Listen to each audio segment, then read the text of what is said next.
Bueno, hermanos, vamos a tener esta formación bíblica en esta mañana y a lo largo de todos estos días.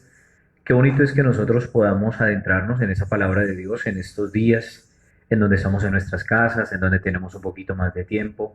Y qué bueno sería que pudiéramos tomar nuestra Sagrada Escritura, nuestra Biblia, para no solamente leerla, no solamente escucharla, sino también para meditarla y hacer la oración. Por eso, ojalá que todos reunidos ahí en casa o las personas que me escuchan, por la emisora o las personas que me ven por la página de la parroquia, iniciemos esta bonita experiencia y adentrémonos en este bello conocimiento de la palabra de Dios, en el nombre del Padre y del Hijo y del Espíritu Santo. Amén. ¿Qué le podemos decir al Señor? Señor, yo te alabo, yo te bendigo y te doy gracias por todas las manifestaciones de tu amor, de tu bondad y de tu misericordia. Gracias, Señor, por el don de tu palabra. Gracias por seducir nuestras mentes, nuestros oídos y especialmente nuestros corazones, para que podamos adentrarnos en este misterio de salvación. Toca nuestras mentes y especialmente nuestros corazones, para que aprendamos a escuchar la voz de Dios, de ese buen Dios que todos los días pasa por la ribera de nuestra vida, de ese buen Dios que todos los días pasa por la ribera de nuestra propia existencia. Te pedimos, oh buen Señor, que toques nuestras vidas para que podamos ser instrumentos de tu gracia, de tu bondad y de tu amor. Todo esto te lo pedimos a ti, buen Dios, por intercesión de la Santísima Virgen María, la Madre de Jesús y también nuestra Madre, aquella que siempre está dispuesta a interceder por todas y cada una de nuestras intenciones y necesidades. Amén. Amén. Ven Espíritu Santo, llena los corazones de tus fieles y enciende en ellos el fuego de tu amor. Envía, Señor, tu Espíritu y todo será creado y se renovará la faz de la tierra. Oh Dios, que aleccionaste los corazones de tus fieles con la ciencia del Espíritu Santo, haz que guiados por este mismo Espíritu sabremos las dulzuras del bien y gocemos siempre de sus divinos consuelos por Cristo nuestro Señor. Amén. Qué bueno sería que nosotros, al adentrarnos en este estudio de la palabra de Dios, le pidamos al Señor con un canto que Él toque nuestras mentes y nuestros corazones. Tu santa palabra, Señor, en mi corazón guardaré. Tu santa palabra, Señor, en mi corazón guardaré. Para ya no pecar, para ya no pecar, para ya no pecar contra ti. Para ya no pecar, para ya no pecar, para ya no pecar contra ti. Bueno, hermanos, yo quisiera que estuviéramos un momento, abriéramos nuestra Sagrada Escritura, gracias Padre, abriéramos nuestra Sagrada Escritura en el Evangelio de Mateo, capítulo 5, versículos 20. Evangelio de Mateo, vamos a adentrarnos, Mateo, capítulo 5, versículo 20. Yo quisiera iniciar esta pequeña reflexión con esta cita bíblica. Para las personas que apenas están adentrando en este conocimiento de la Sagrada Escritura, esta es la sigla del Evangelio de Mateo, MT. Luego, este es el capítulo, coma, y luego el versículo. Solamente vamos a leer un versículo. Dice así: y Jesús les dijo: si vuestra justicia no es mayor que la de los escribas y fariseos, no entraréis en el reino de los cielos. Interesante ese pasaje. Jesús invita a sus discípulos y les pone un reto bien grande. Jesús empieza a decir: si vuestra justicia, la justicia de los discípulos, si vuestra justicia no es superior a la de los escribas y los fariseos, no entraréis en el reino de los cielos. Empecemos a reflexionar quiénes eran los escribas y los fariseos. Uno muchas veces llega y dice y tiene una apreciación muy negativa de los pobres escribas y fariseos. Ellos eran gente buena, eran personas que se dedicaban al estudio de la Torá, Tenían un pequeño defecto los escribas y los fariseos, que juzgaban y criticaban y condenaban a los demás porque se creían ya justificados, pero hacían cosas buenas. ¿Cuáles de esas cosas buenas hacían? Ellos estudiaban la Torá, es decir, la palabra de Dios. Y la leían no solamente una vez, sino más de 2 veces al día. Leían la palabra de Dios. Trataban de estudiarla, de escudriñarla, de enseñarla a los demás. Eran gente buena, que le pedían a Dios la gracia de poder escuchar su palabra. ¿Qué más hacían los escribas y los fariseos? Oiga, detengámonos un momentito ahí. Ellos leían la palabra de Dios más de 2 veces al día. Tú y yo, que somos cristianos católicos, que somos cristianos, ¿cuántas veces al día leemos la palabra de Dios?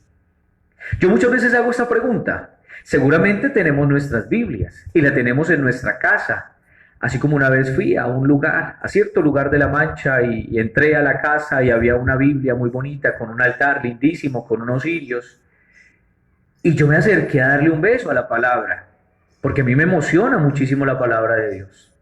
Y oh sorpresa, cuando uno de los integrantes de esa casa me dice, padre, no se acerque, no la bese, porque está muy empolvada. Me dio tristeza, porque me fui a acercar y efectivamente estaba abierta la Sagrada Escritura en el Salmo 91. De resto, no se había abierto más la palabra de Dios. Podemos tener la palabra de Dios, podemos tener la Sagrada Escritura, la podemos tener en nuestras casas, la podemos tener en nuestra biblioteca, pero la gran pregunta es, ¿la leemos? ¿La meditamos? ¿La estudiamos para adentrarnos en ese amor profundo de Dios? Cada uno de nosotros hágase esa respuesta. Los escribas y los fariseos estudiaban la Torá. Los escribas y los fariseos, si vuestra justicia no es superior a la de los escribas y fariseos, no entraréis en el reino de los cielos. ¿Qué más hacían los escribas y los fariseos? Ellos hacían oración 3 veces al día. ¿Cuántas veces tú y yo hacemos oración? ¿Y cómo es nuestra oración? ¿Será que hacemos oración todos los días cuando nos levantamos, al recibir los alimentos, al acostarnos, le damos gracias a Dios? ¿O será que solamente entramos en comunión con Dios cuando tenemos una necesidad? Ellos oraban más de 3 veces al día. ¿Cómo es nuestra oración? Y muchas veces nuestra oración cuando nos levantamos es una oración que no se entiende absolutamente nada, porque la pereza nos domina, porque la pereza nos gana, al igual en las horas de la noche. Muchas veces uno llega muy cansado de las labores del día y uno empieza a orar y empieza a rezar, que también es importante. No es solamente orar, sino también es importante rezar. Y más adelante les digo por qué es importante rezar. Y Jesús mismo nos invita a rezar. Muchas veces cuando uno va a hacer la oración, uno llega tan cansado que y no es oración. Entonces no nos contentemos con eso. Si vamos a hacer nuestra oración, ojalá que la hagamos de la mejor manera. Si vuestra justicia no es superior a la de los escribas y fariseos, no entraréis en el reino de los cielos. Ellos leen la Torá, la meditan, ellos hacen oración más de 3 veces al día, ellos hacen ayuno 1 vez por semana. Tú y yo, ¿cuántas veces hacemos ayuno? Seguramente decimos, no, pues estábamos en el tiempo de Cuaresma, todos los viernes de Cuaresma hacíamos el ayuno y ahora el Viernes Santo vamos a hacer ayuno. Y el resto de tiempo, ellos hacían ayuno. Y no solamente eso, ellos pagaban el diezmo de todo lo que tenían, de la menta, de la ruda, del comino, de todo lo que tenían, la 10ª parte. Hermanos, nosotros muchas veces pensamos que podemos solamente pagar el diezmo con dinero y se nos olvida también pagar el diezmo con la oración, con las buenas obras, con esas obras de caridad, con esas obras de amor. Y podemos hacerlo. Cuando nos hablan del diezmo decimos de una vez, Bueno, sigamos. Entonces, esto es bien interesante. Si vuestra justicia no es superior a la de los escribas y fariseos, no entraréis en el reino de los cielos. Por eso yo quiero ahora que nos adentremos en un tema muy interesante. ¿Qué es la Biblia? ¿O qué es la Sagrada Escritura? La Biblia proviene de una palabra griega, biblión. Biblión. Biblión, bibliú. Perdón que haga alusión al griego. Biblión, bibliú, que significa libro. Que a su vez, como es una palabra neutra, al plural es Biblia, que significa libros. Conjunto de libros. Yo quisiera ir más allá. ¿Qué es la Sagrada Escritura? ¿Qué es la Biblia? Yo quisiera decir algunas palabras muy interesantes, citando en cierta manera a San Agustín. ¿Qué es la Biblia? Es la carta de amor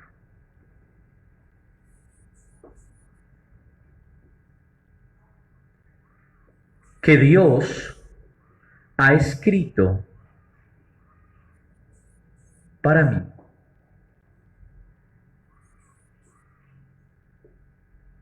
Es muy interesante esa definición. Es la carta de amor que Dios ha escrito para mí.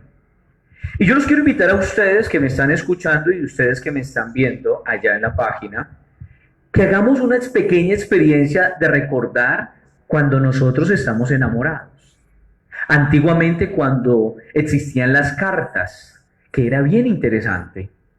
Cuando uno está enamorado y a uno le envían una carta, la vida se alegra, la vida se renueva, la vida se transforma, todo se hace nuevo, todo se hace maravilloso y uno suspira y uno anhela saber lo que ese amado o lo que esa amada le escribe. Y por eso uno guarda una carta y cuando está después en cierto lugar vuelve y la saca y la lee y uno se inspira y uno añora estar con esa persona y uno eleva la mirada al cielo y dice, ay, ¿dónde estará mi amada? ¿O dónde estará mi amado? Ay, tan bello eso que me ha escrito. Qué bueno que nosotros pudiéramos traer esa experiencia, nuestra propia experiencia, al entrar en contacto con esa palabra de Dios. Es la carta de amor que Dios ha escrito para mí. Y como es una carta de amor que ha sido escrita, lo más interesante y lo más bello es que el Señor la ha escrito y la podemos también tener en diferentes traducciones en este lenguaje para nosotros en castellano, para que todos podamos tener acceso a ella. Y eso es lindísimo, para aprender a descubrir. Y por eso, como es la carta de amor que Dios ha escrito para mí, mire lo que hace una carta. Una carta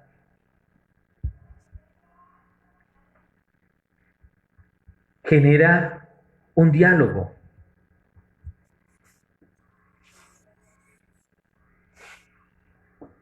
Genera un diálogo de un yo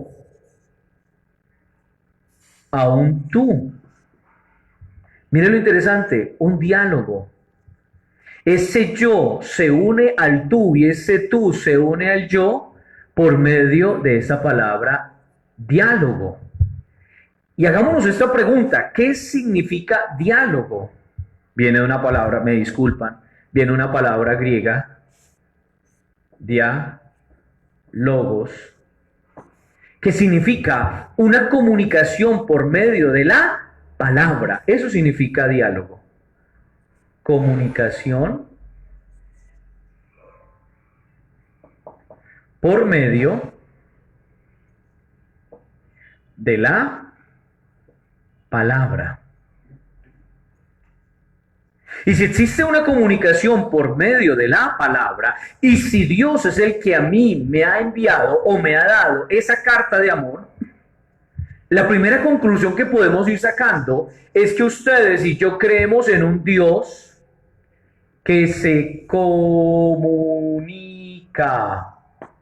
en un Dios que habla, en un Dios que nos regala su palabra para que esa palabra se haga vida en nuestra propia vida. Entonces ahí podemos decir que esa palabra de Dios no solamente se hizo carne en la persona de Jesús, sino que esa palabra de Dios se sigue haciendo carne en nuestra propia carne, en nuestra propia historia, en nuestra propia realidad. Y esa palabra de Dios es tan actual que nos sigue comunicando su mensaje de salvación en este momento histórico en el que tú y yo estamos. Entonces, empecemos. Continuemos mejor. Hemos dicho que la palabra, la importancia de la palabra, de un Dios que se comunica, de un Dios que habla, un Dios que quiere que esa palabra se encarne en nuestra propia carne. Me disculpan si en algún momento me emociono y subo un poco la voz. No es que esté gritando, es que estoy emocionado. Hermanos, si nosotros hablamos de que tenemos y creemos en un Dios que habla, en un Dios que se comunica, pues entonces empecemos a buscar las evidencias en la misma Sagrada Escritura. Primero, un Dios que habla, un Dios que comunica su palabra. Por eso, vayamos un momentito al primer libro de la Sagrada Escritura, el libro del Génesis, en el capítulo 1, que es bien interesante. Allá en sus casas abran la Biblia en el primer libro de la Sagrada Escritura, libro del Génesis, Antiguo Testamento. Y vamos a encontrar algunas evidencias muy interesantes de esa palabra de Dios. Yo sé que ustedes han leído el capítulo 1 del libro del Génesis, pero vamos a citar algunos versículos. Si nosotros vamos un momentito al versículo 3, ¿qué se nos dice en el versículo 3? Dijo Dios, haya luz, y hubo luz. Versículo 3. Pongo un punto que significa otro versículo. Versículo 6. ¿Qué dice en el versículo 6? Dijo Dios, haya un firmamento por en medio de las aguas que las aparte unas de otras. Versículo 9. ¿Qué dice? Dijo Dios, acumúlense las aguas de por debajo del firmamento en un solo conjunto. Versículo 11. Me disculpan mis números tan bonitos, pero me disculpan. Versículo 11. Dijo Dios, produzca la tierra vegetación, hierbas que den semillas y árboles frutales que den fruto de su especie, con su semilla dentro sobre la tierra. Versículo 14.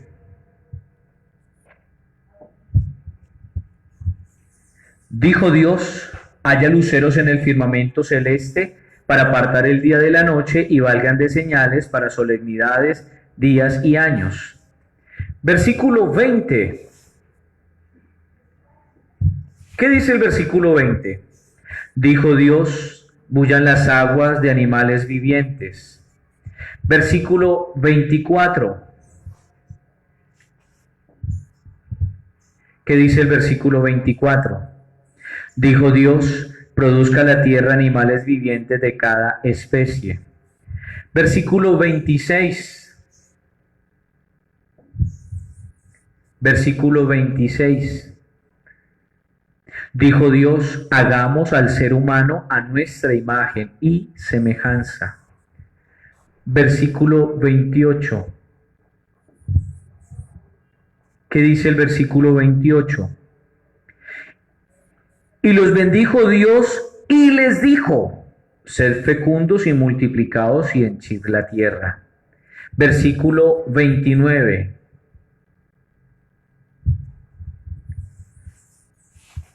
Dijo Dios: ved que os he dado toda hierba de semilla que existe sobre la haz de toda la tierra. Aquí hay una cosa que es muy interesante, hermanos. Encontramos en un solo capítulo que se nos repite una idea maravillosa. Y dijo Dios, y dijo Dios, y dijo Dios, y dijo Dios, y dijo Dios, y dijo Dios, y dijo Dios. ¿Cuántas veces en el capítulo 1 encontramos esta bella expresión? Y dijo Dios.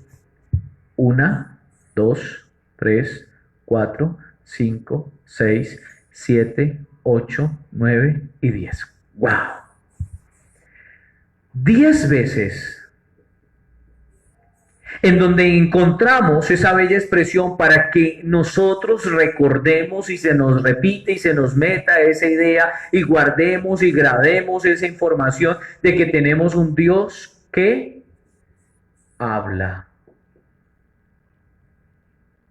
Un Dios que se comunica por medio de su palabra. Una palabra que es creadora, una palabra que es eficaz. Eso es lo interesante. 10 veces en el capítulo 1 del libro del Génesis, Dios habla, Dios se comunica, Dios nos regala su palabra. Vayamos un momentito al segundo libro, libro del Éxodo. No vayamos muy lejos, libro del Éxodo y libro del Deuteronomio, en donde el Señor nos regala sus 10 mandamientos, las 10 palabras. Oiga, interesante, 10 mandamientos. Éxodo 20, Deuteronomio capítulo 5, los 10 mandamientos. Hagámonos esta pregunta. ¿Qué son los 10 mandamientos? Pensemos un momento. ¿Qué son los 10 mandamientos? Porque cuando uno está en catequesis, llegan y dicen, ¿cuáles son los 10 mandamientos? Y uno empieza a repetir, amar a Dios sobre todas las cosas, no jurar su santo nombre en vano, santificar las fiestas, honrar a padre y madre. Y uno empieza a decirlos todos. ¿Pero qué son los 10 mandamientos? Esa es una pregunta que yo siempre me hacía. Oiga, ¿por qué 10 mandamientos? Si en el tiempo de Jesús eran muchos más mandamientos, 613. ¿Por qué la ley de Moisés? ¿Por qué el libro del Éxodo nos habla de 10 mandamientos? ¿Qué serán los 10 mandamientos? Oiga, son 10.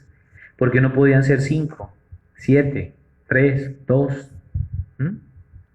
Y uno muchas veces llega y cuando está en Semana Santa y ve las películas del libro del Éxodo y cuando ve a Moisés, uno ve que Moisés va bajando del monte de Dios con las 2 tablas de la ley y uno llega y dice, no, pues aquí lleva 5 y aquí lleva 5 mandamientos. Pues no, baja con las 2 tablas de la ley, 10 mandamientos acá y 10 mandamientos acá. ¿Qué significa esto? Que 10 mandamientos es ese pacto, es esa alianza que Moisés le entrega al pueblo y los otros 10 son para Dios. Es decir, en ese acto de alianza, en donde las 2 partes se comprometen, en donde las 2 partes se ponen de acuerdo para llevar a cabo ese bonito cumplimiento. ¿Qué serán los 10 mandamientos? Miren lo interesante, el número 10 se compone de sumar 3 más 7. 3 más 7 pues son 10. Miren lo interesante, el número 3 significa plenitud. Los 3 primeros mandamientos van dirigidos a Dios. Amar a Dios sobre todas las cosas, no jurar su santo nombre en vano, santificar las fiestas. El número 7 es perfección. Ya a partir del 4.º mandamiento van dirigidos a esa muy buena relación, esa relación perfecta con el hermano, con el ser humano. Entonces, ¿qué son los 10 mandamientos?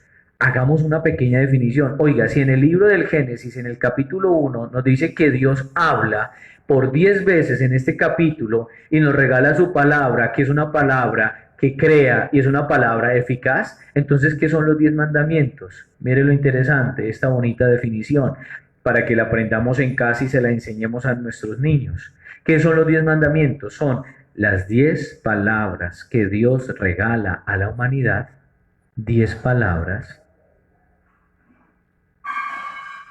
que Dios regala a la humanidad para tener o para que ésta tenga una relación plena con Dios y una relación perfecta con el hombre. Esos son los 10 mandamientos. Y pudiéramos hacerlos así de una vez. Voy a borrar. ¿Qué son los 10 mandamientos? Son las 10 palabras que Dios regala a la humanidad para tener una relación plena con Dios y una relación perfecta con el hombre. Aquí en los 10 mandamientos encontramos una dimensión vertical y una dimensión horizontal. Una dimensión vertical. Porque por lo general cuando uno le preguntan Dios dónde está, uno levanta la cabeza, está en el cielo, está arriba. ¿No es cierto? Una dimensión vertical del hombre con Dios, de Dios con el hombre. Los 3 primeros: amarás al Señor tu Dios, no jurarás su santo nombre, santificarás las fiestas. Una dimensión vertical. Pero también hay una dimensión horizontal de esa muy buena relación de comunión y de amor del hombre entre sí. 4 mandamiento que nos dice: honra a tu padre y a tu madre. Tu padre y tu madre no son Dios, son seres humanos y tú tienes que tener una muy buena relación con tus padres de respeto, de obediencia, de amor, de lealtad. Después continúa diciendo: no matarás, no cometerás actos impuros, no robarás, no cometerás adulterio, no levantarás falsos testimonios ni mentir, no desearás a la mujer de tu prójimo y no codiciarás los bienes ajenos. Ahí están. Relación horizontal, la relación con los demás. Entonces, ¿qué son los 10 mandamientos? Son las 10 palabras que Dios regala a la humanidad para que ésta tenga una relación plena con su Dios y una relación perfecta con su propio hermano. Bueno, hermanos, continuemos. Yo espero que me estén entendiendo.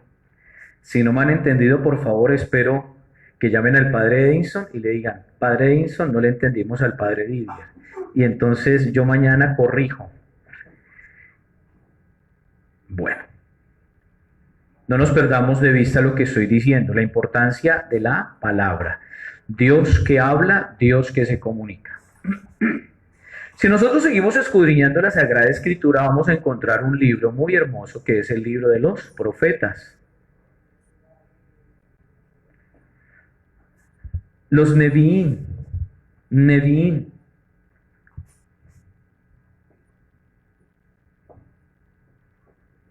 Neviín. Los Neviín, los profetas. ¿Quiénes son los profetas? Son seres humanos, hombres de carne y hueso, que hablan en nombre de Dios. Es decir, ellos hablan en nombre de Dios. Es decir, comunican la palabra de Dios. Entonces, Dios sigue hablando por medio de los profetas. Hagamos una pequeña explicación de la palabra profeta. Profeta, la palabra profeta tiene 2 etimologías muy interesantes. En el hebreo sabemos que es Nevi'im. Nevi'im viene de un verbo acádico que es navu, navu, que significa ser llamado,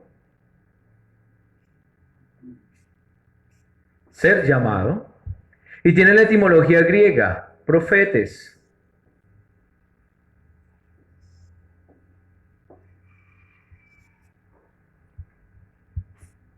Profetes. ¿Qué significa? Pro es una preposición que significa aquel que habla delante de.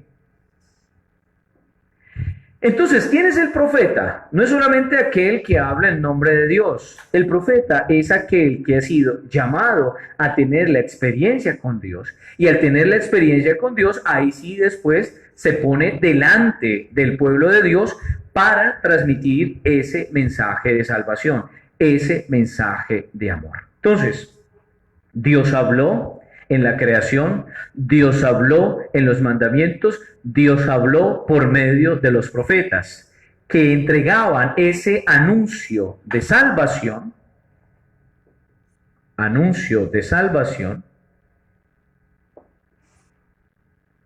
y también utilizaban algunas imágenes muy interesantes para que el pueblo se convirtiera. ¿Vale?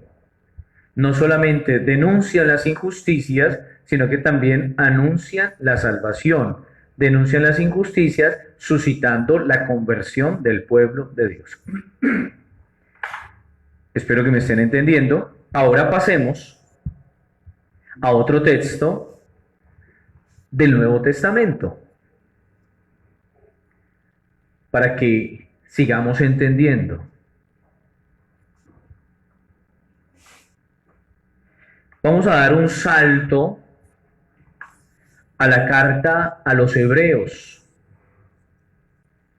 capítulo 1, versículo 1.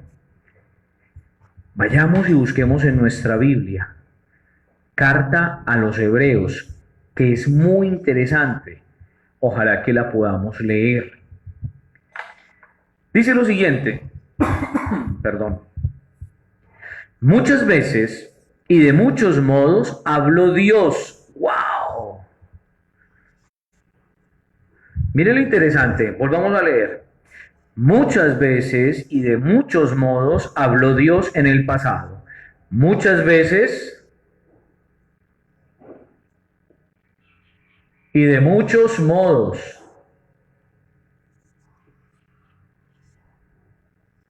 Habló Dios en el pasado. ¡Wow! Un Dios que habla. Muchas veces y de muchos modos Dios habló en el pasado a nuestros padres por medio de los profetas. En estos últimos tiempos nos ha hablado por medio del Hijo. ¡Wow! Aquí la cosa se empieza a poner interesante. Dios habló antiguamente por los profetas, recalcando y reforzando la idea anterior, y ahora en estos últimos tiempos nos ha hablado por medio del Hijo. ¡Wow! Del Hijo de Dios. ¿Y quién es el Hijo de Dios? Vayamos y respondamos esta pregunta. Nosotros muchas veces decimos Jesús, Jesús, Jesús, pero vayamos y respondamos con la Sagrada Escritura. Vayamos a la carta de San Pablo a los Gálatas, capítulo 4.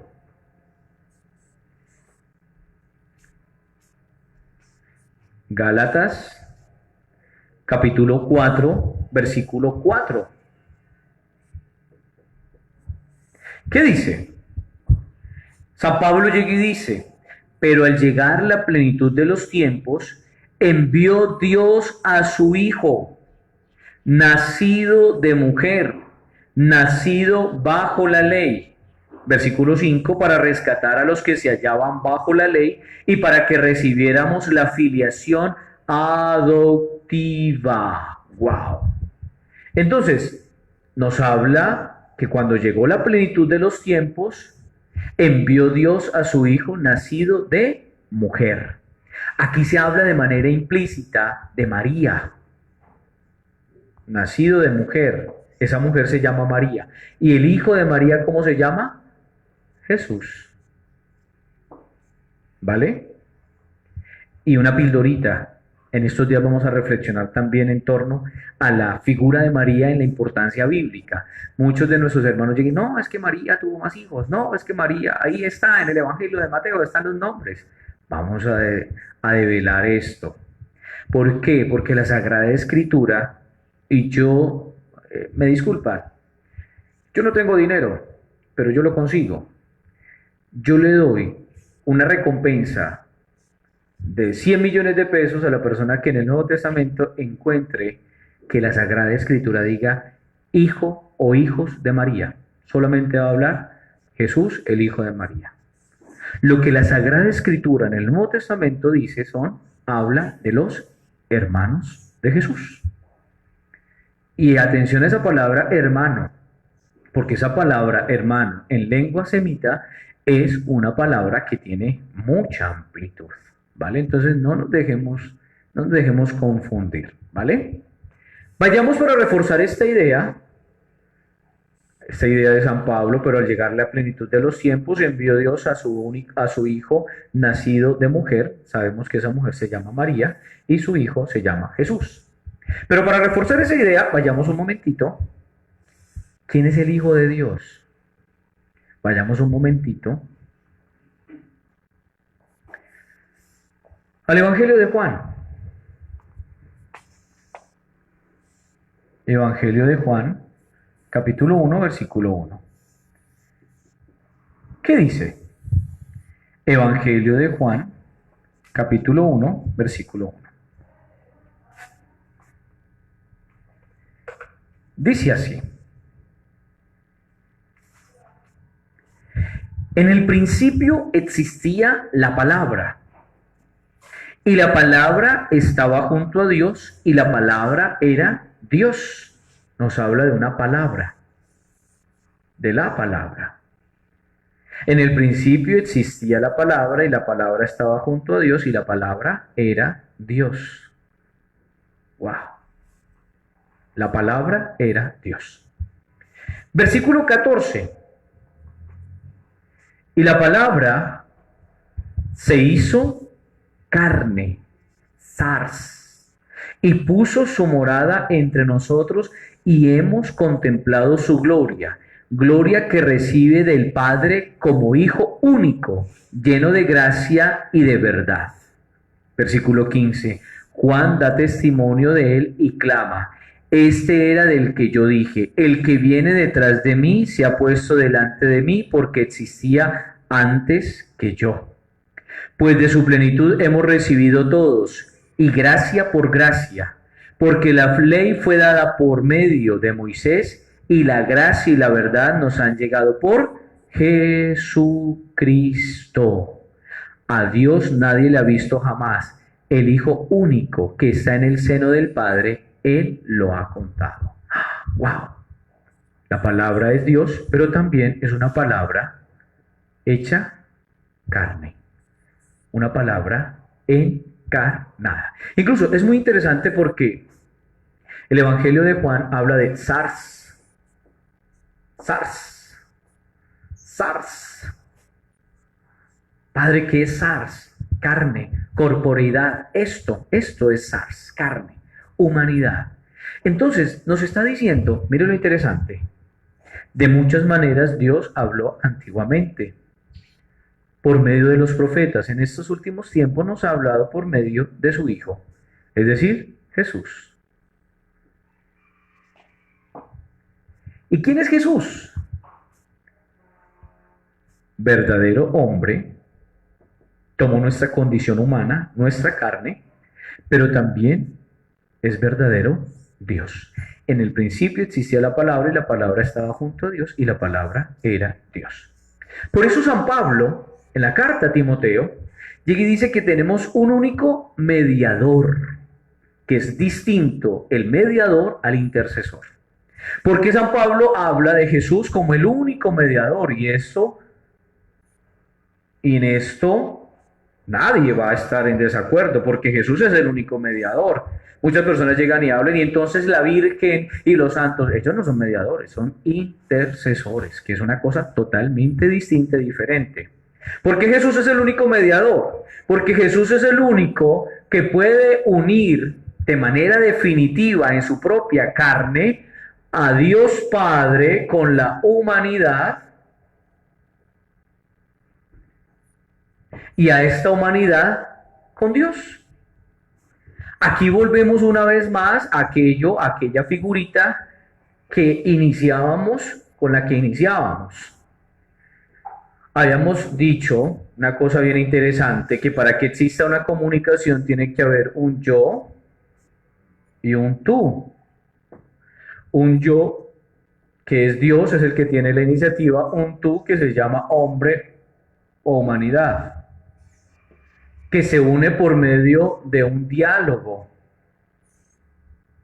una comunicación por medio de la palabra.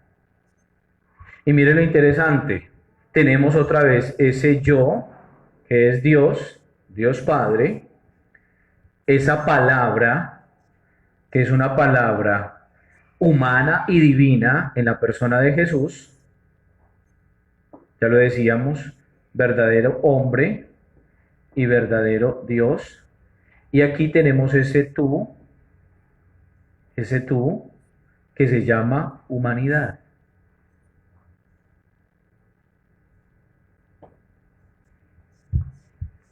Y vamos a darnos cuenta de algo extraordinario y maravilloso.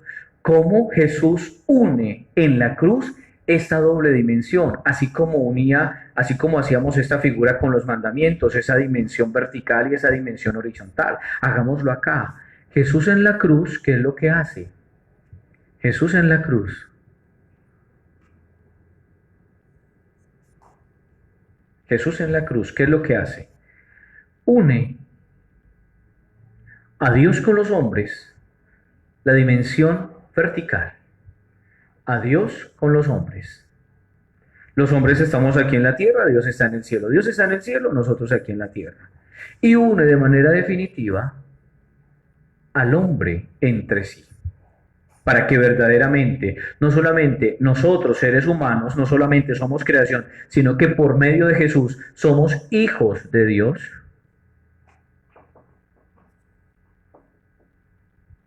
También en esa otra dimensión horizontal, nosotros somos hijos de Dios y en esa dimensión horizontal todos nosotros nos podamos sentir hermanos. Hermanos. Por eso tiene mucha razón Jesús cuando nos enseña en el Evangelio de Marcos. Vayamos un momentito al Evangelio de Marcos.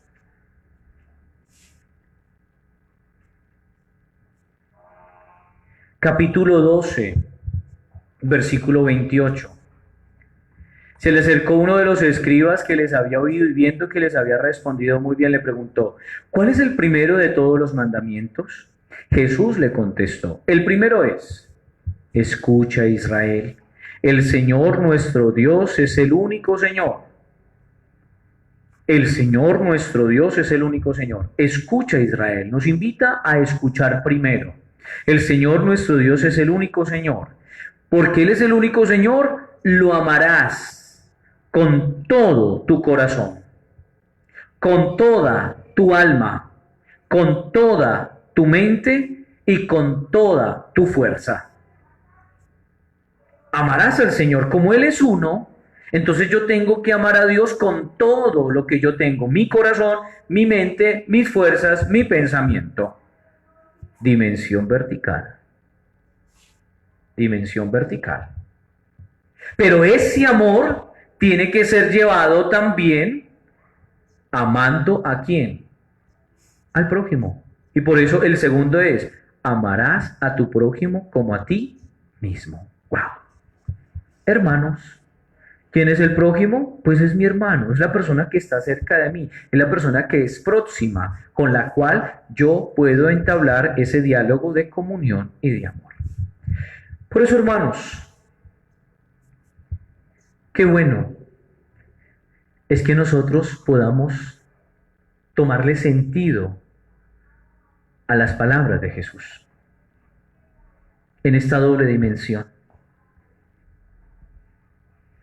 Y por eso a mí me encanta cuando Jesús en el Evangelio de Mateo, vayamos un momentito al Evangelio de Mateo, esta oración se encuentra en el Evangelio de Mateo y en el Evangelio de Lucas. Evangelio de Mateo capítulo 6.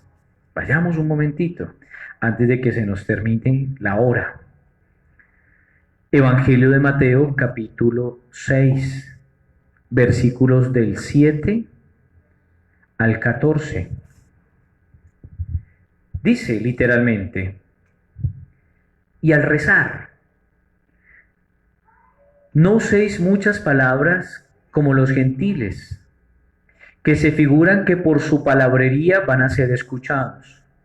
No seáis como ellos, porque vuestro Padre sabe lo que necesitáis antes de pedírselo. Vosotros, versículo 9, vosotros rezad así.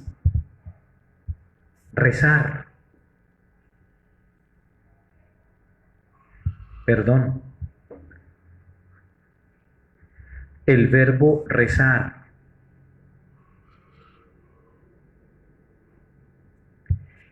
¿Qué es rezar? Porque es que muchas veces hablamos solamente, a mí me gusta hacer oración, y a mí me gusta hacer oración, y a mí me gusta hacer oración, y a mí me gusta hacer oración, y a mí me encanta hacer oración y no repetir. Pues hermanos, una cosa muy sencilla, yo les pongo esta pregunta en lo más profundo de su corazón. ¿Nosotros aprendimos primero a qué? ¿A hablar? ¿O aprendimos a escribir primero? ¿Qué aprendimos a hacer primero?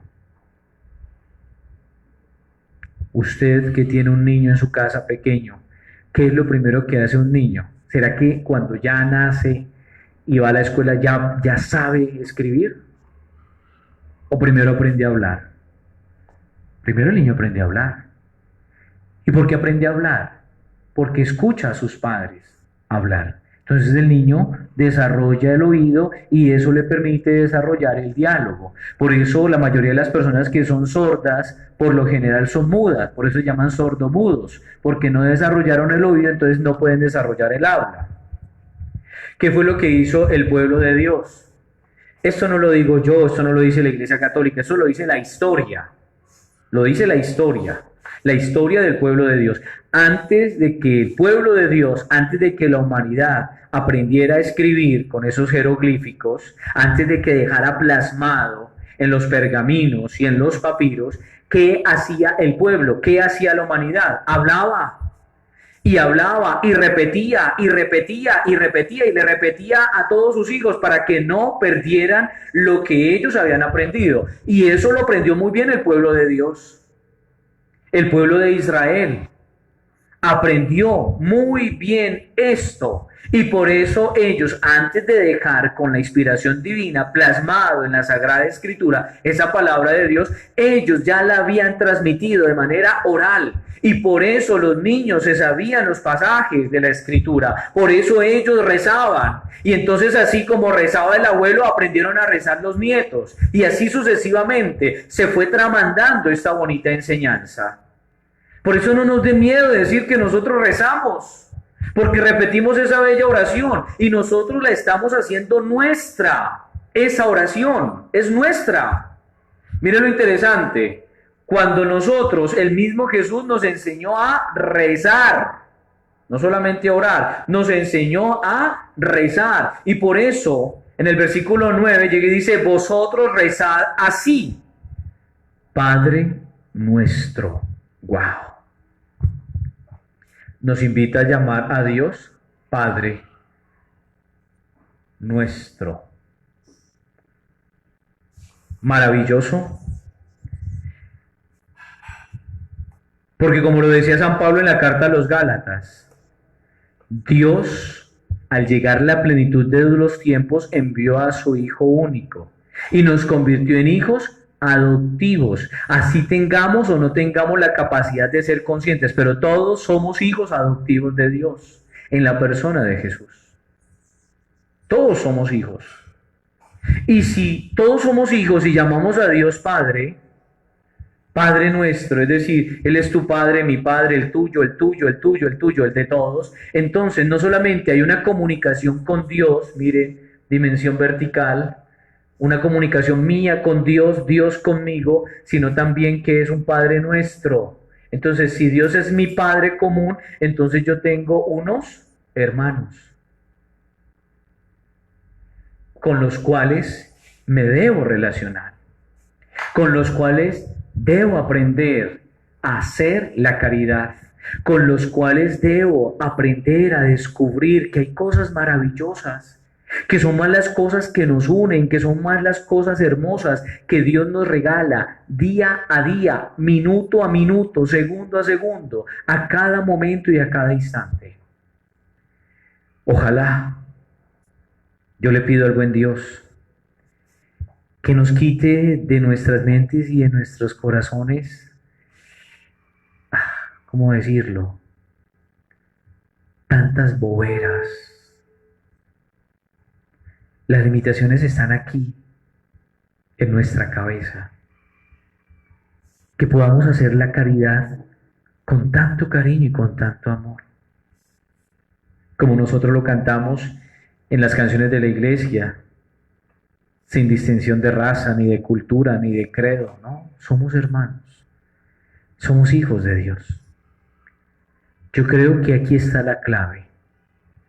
Cuando el hombre aprende a descubrir que todos somos hermanos, todos juntos empezamos a transformar esta humanidad. Todos juntos empezamos a tender esas verdaderas redes de amistad, de comunión, de fraternidad y de amor.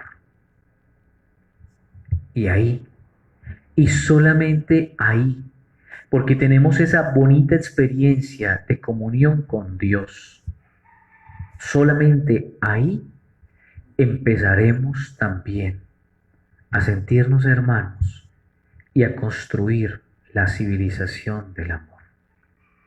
¿Por qué lo hacemos? Porque hemos escuchado esa palabra de Dios encarnada en la persona de Jesús. Volvamos a recapitular un poquito. Hemos experimentado hoy o hemos tratado de entender cómo Dios habla, cómo Dios comunica esa palabra creadora, esa palabra eficaz, Génesis 1, cómo el Señor nos regaló esas 10 palabras en el libro del Éxodo, cómo el Señor siguió hablando por medio de los profetas. Luego la carta a los Hebreos nos dice que de muchos modos y de muchas maneras Dios habló antiguamente por medio de los profetas. En estos últimos tiempos nos ha hablado en la persona de su Hijo, en la persona de Jesús. ¿Y cuál es el reto? Que ustedes y yo, no solamente en este tiempo maravilloso de la Semana Santa, de la Semana Mayor, sino que en este tiempo, todo tiempo, tiempo de gracia y de bendición, aprendamos a encarnar esa palabra de Dios. Aprendamos a encarnar ese mensaje de salvación y que ustedes y yo seamos una palabra viva, una palabra eficaz, una palabra encarnada en esta sociedad y en esta historia humana que ustedes y yo estamos viviendo. Que el Señor nos conceda esa gracia, que no es fácil, pero tampoco es imposible. Y que ojalá ustedes y yo empecemos desde hoy a permitirle al Señor que podamos ser esa palabra encarnada y que no olvidemos las palabras de Jesús en el Evangelio de Mateo. Tuve hambre y me diste de comer. Tuve sed y me diste de beber. Fui forastero, estuve en la cárcel y vinisteis a verme. Es una palabra que se encarna y es una palabra que es necesario que se siga haciendo carne en nuestra propia carne, en nuestra propia vida. Que el Señor nos bendiga y sigamos pidiéndole a Él, por intercesión de la Santísima Virgen María, ella, la Madre de Jesús y también nuestra Madre, la Madre de todos los discípulos de Jesús, que podamos acrecentar cada día ese amor a Dios por medio de la persona de su Hijo en el Espíritu Santo. Terminemos con esa bonita oración que Dios Padre, o esas bellas palabras que Dios Padre le dijo a ella, la Santísima Virgen María. Dios te salve María, llena eres de gracia, el Señor es contigo. Bendita tú eres entre todas las mujeres, y bendito sea el fruto de tu vientre, Jesús. Santa María, Madre de Dios, ruega por nosotros los pecadores, ahora y en la hora de nuestra muerte. Amén. Y que toda la gloria sea para Dios. En el nombre del Padre, y del Hijo, y del Espíritu Santo. Amén. Que Dios los bendiga y mañana nos volveremos a encontrar en una hora de reflexión bíblica a eso de las 9 de la mañana.